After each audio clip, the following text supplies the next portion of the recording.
सुरखी विधानसभा के राहतगढ़ में नगर प्रशासन ने अतिक्रमण के नाम पर वार्ड क्रमांक 13 में गरीब विधवा महिला चांदविया कुरैशी का प्रधानमंत्री आवास बिना किसी नोटिस के गिरा दिया। वहीं न्याय की मांग को लेकर महिला और अन्य वार्डवासी एसडीएम कार्यालय पहुंचे, लेकिन एसडीएम छुट्टी पर थे तो उन्होंने नायब तहसीलदार को ज्ञापन सौंपा। वहीं निवासियों ने बताया कि राहतगढ़ में नगर प्रशासन ने अतिक्रमण के नाम पर एक विधवा महिला का आवास तोड़ दिया है, वो भी बिना किसी नोटिस के। आपको बता दें कि यह मामला काफी गंभीर है और निवासियों ने उचित कार्रवाई की मांग की है। सेंट्रल हीरो परिवार प्रस्तुत करता है सागर का पहला ग्रीन वर्कशॉप, सोलर पैनल्स के साथ सर्विस का नया अध्याय, जहां अत्याधुनिक तकनीक मिलती है पर्यावरण संरक्षण के संकल्प से। आपकी गाड़ी को मिलेगी वो देखभाल जो इसे सबसे बेहतर बनाएगी और आप करेंगे गर्व महसूस, क्योंकि अब आप पर्यावरण की भी रक्षा कर रहे हैं। तो वही रहली थाना क्षेत्र में रविवार रात तेज रफ्तार स्कॉर्पियो पुल की रेलिंग तोड़कर सुनार नदी में गिर गई। बताया जा रहा है कि ड्राइवर यश उर्फ राहुल ठाकुर घायल हुआ, जिसे अस्पताल में भर्ती कराया गया। वहीं पुलिस ने मौके पर पहुंचकर मामले की जांच शुरू की। प्राथमिक जानकारी के अनुसार ड्राइवर नशे में था। सोमवार को दुर्घटनाग्रस्त कार को नदी से निकाला गया। बता दें कि अस्पताल में ड्राइवर को चेहरे में मामूली चोटों का उपचार दिया गया और वह खतरे से बाहर है।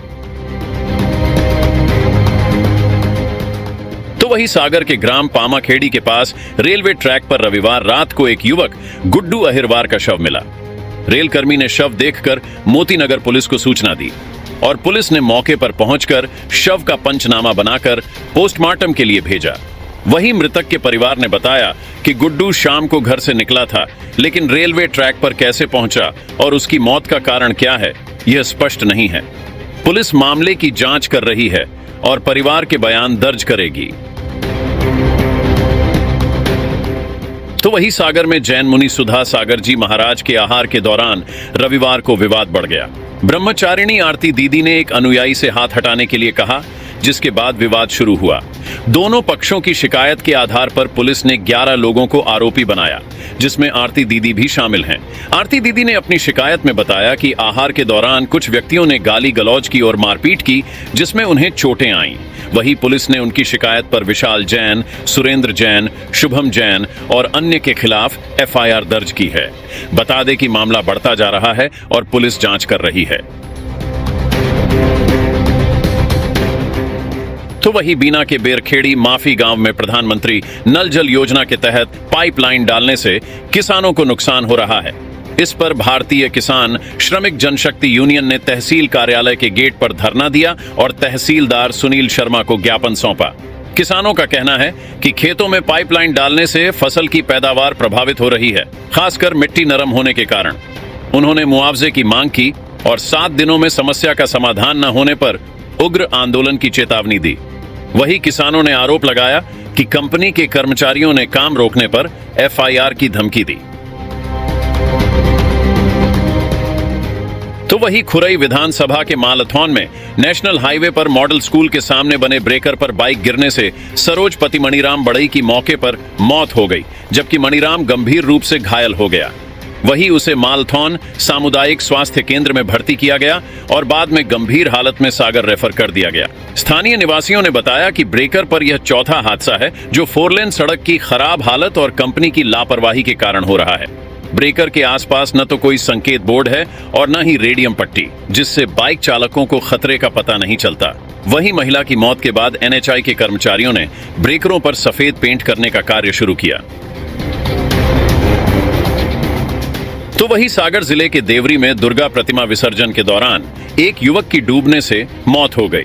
शनिवार रात ललित पटेल दुर्गा विसर्जन चल समारोह में शामिल हुआ था और संगम घाट पर जब दुर्गा प्रतिमा का विसर्जन किया जा रहा था, तभी ललित नदी में डूब गया। भारी भीड़ के कारण कोई उसे बचाने का प्रयास नहीं कर सका। घटनास्थल पर लोगों ने ललित की तलाश की, लेकिन उसकी कोई जानकारी नहीं मिली। वही सूचना मिलते ही पुलिस मौके पर पहुंची और स्थानीय गोताखोरों की मदद से सर्चिंग शुरू की। रविवार को काफी प्रयास के बाद युवक का शव नदी से बरामद किया गया। वहीं इस घटना ने पूरे क्षेत्र में शोक की लहर पैदा कर दी है। स्थानीय प्रशासन ने घटना की गहन जांच का आश्वासन दिया है। तो वही कलेक्टर संदीप जीआर ने 15 से 30 अक्टूबर तक आयुष्मान कार्ड बनाने हेतु विशेष शिविर लगाने के निर्देश दिए हैं। इस 15 दिन की अवधि में सभी तहसीलों में कैंप आयोजित कर सभी पात्र हितग्राहियों के आयुष्मान कार्ड बनवाने का कार्य सुनिश्चित किया जाएगा। कलेक्टर ने कहा कि शासन की प्राथमिकताओं पर विशेष ध्यान देते हुए हितग्राही मूलक योजनाओं पर गंभीरता से काम करना आवश्यक है। सभी एसडीएम को निर्देशित किया गया है कि वे इन विशेष शिविरों की मॉनिटरिंग करेंगे और यह सुनिश्चित करेंगे कि सभी पात्र व्यक्तियों का आयुष्मान कार्ड बने। वही आयुष्मान भारत योजना के तहत जिन गरीब व्यक्तियों के पास गंभीर बीमारियों के उपचार के लिए पैसे नहीं हैं, उनके लिए यह योजना बेहद महत्वपूर्ण है। इस योजना के माध्यम से 5 लाख रुपए तक कैशलेस इलाज की व्यवस्था उपलब्ध है।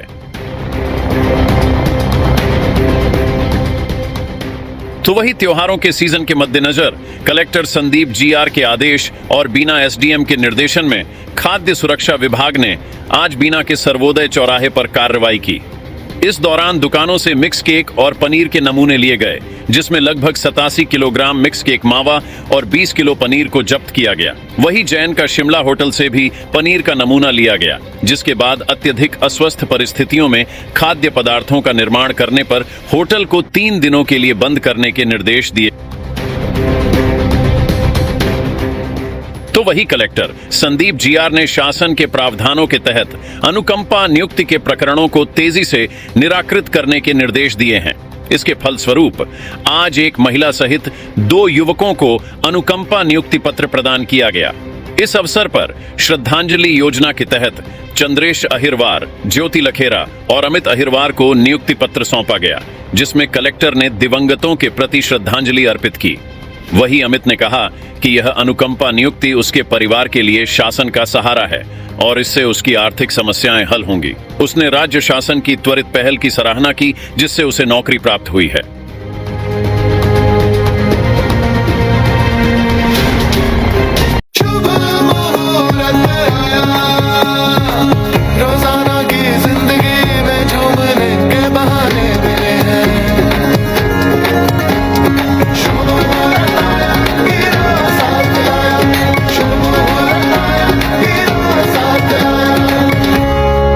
सेंट्रल हीरो परिवार प्रस्तुत करता है सागर का पहला ग्रीन वर्कशॉप, सोलर पैनल्स के साथ सर्विस का नया अध्याय, जहां अत्याधुनिक तकनीक मिलती है पर्यावरण संरक्षण के संकल्प से।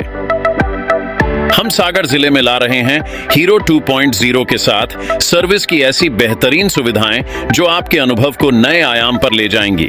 अब आपकी गाड़ी की देखभाल होगी उच्च प्रशिक्षित टेक्नीशियनों और अत्याधुनिक उपकरणों द्वारा, वो भी 100% पर्यावरण अनुकूल सोलर एनर्जी से संचालित वर्कशॉप में।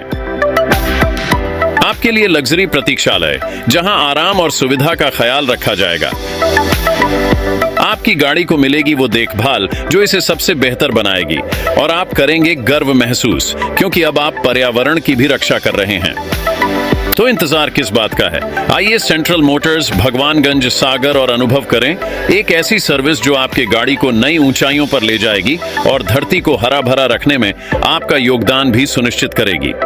सेंट्रल हीरो, चलिए भविष्य की ओर साथ साथ। रिपब्लिक सागर मीडिया को सब्सक्राइब अवश्य करें और आप हमारी आने वाली सभी वीडियो को देखना चाहते हैं तो आपको उसके लिए घंटी जरूर दबानी पड़ेगी, ताकि आपको सभी वीडियो की नोटिफिकेशन समय समय पर मिलती रहे। रिपब्लिक सागर मीडिया पर जो भी वीडियो आएगा वह सच की कसौटी पर कसकर ही आएगा।